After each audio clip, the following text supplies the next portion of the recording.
Alright, so this is disclaimer number 1. Everything said here has happened within 16 years of the date saying it. Statute of limitations don't hold up. I've either been charged for it and I've got the paperwork to show you, or it just doesn't hold up in court. It's too old. Fuck you. Okay. So what I'm firstly going to address are my teeth, alright? We all know people think meth does teeth in. Yeah, there's arguments with this, yes and no, alright? My argument is, look at Desoxin, Adderall, blah blah blah, there's a whole bunch that go with them. These dudes prescribed it every day of their life, but they don't lose their teeth. What's the difference there? So what I look at it this way is that it must be down to the cooks aren't perfect. You know, laboratory scientists are trained to do it correctly. Now you all probably think, yes, old matey who's been smoking weed for 16 years straight, that's why he's lost his teeth. No, it's this shit.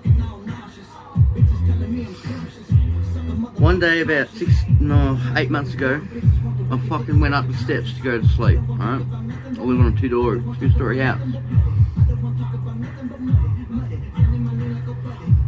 Blackout, blind drunk. 100% gone. And I tripped going up, and my head hit the deck, face first, and all my front teeth got knocked out. It's embarrassing, I tell you what, because I didn't look like this within a year ago. It pisses me off, because now I look like just what everyone else thinks, but I used to have it under the fucking cover, under that radar. Who thinks that overweight kid down that road that used to peddle weed has a habit like this?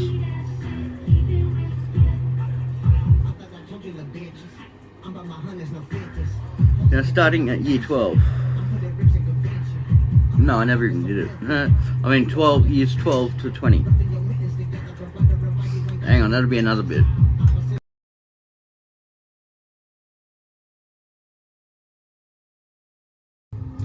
Now this part is when I'm about 16 and a half, just turning 17. Now, I was buying a half ounce of weed a week from these boys, and they'd throw in like a point of fucking gear, which was methamphetamine. I was already hooked on oxblood amphetamine, alright? Like straight up, just the high quality, first cut off the plate amphetamine. Really, like potent stuff back in the day. And they said, look mate, you just need to boil it, cook it, vaporize it, and it will inhale the vapor. That's the only difference. That's it. So we all went that way, not because we chose to, because they fucking marketed it that way. They made sure of it that you could not access the previous drug you were on. They made sure of it. They made it a big switch over completely in like the early 2000s. Major switch over. You could not get what you wanted. You had to use this. No choice. No choice. Alright? And a lot of people couldn't handle it. You know, there was a very famous story back in mid-2000s. There was a dude chopping his nuts off on this shit. I don't know how, it was a different gear. Alright? So I've been on some kind of amphetamine every day of my life since 2005. Alright? If you saw me 8 months ago, you wouldn't even know it.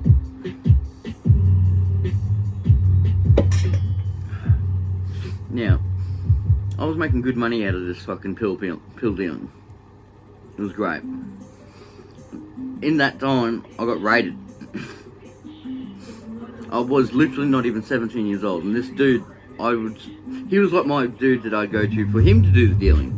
Because I'd get a higher up cut, I get a bulk amount, and I give a little percentage to this dude. And this dude would do his thing with it. Whether he consumed it or got rid of it and made money off it, I didn't give a fuck. I wanted my paycheck. That was it. So it turned out that I was supplying weed to him and amphetamines to his mother and his aunties. Yeah. Big market. One house, big market. So I was doing a lot of runs in and out of that property every day. It turned out his next door neighbour was an ex-cop. Took note of this and thought this traffic ain't usual. Got my number plate and reported me. So old matey that I'm hooking up gets fucking, you know, the doorknob done, and he shits himself. He's got raided done, and he's fucking blabs his mouth to get out of possession charge. For fuck's sake, cunt. You know? So unknowingly to me, this has gone down. A week later, they do the same to me.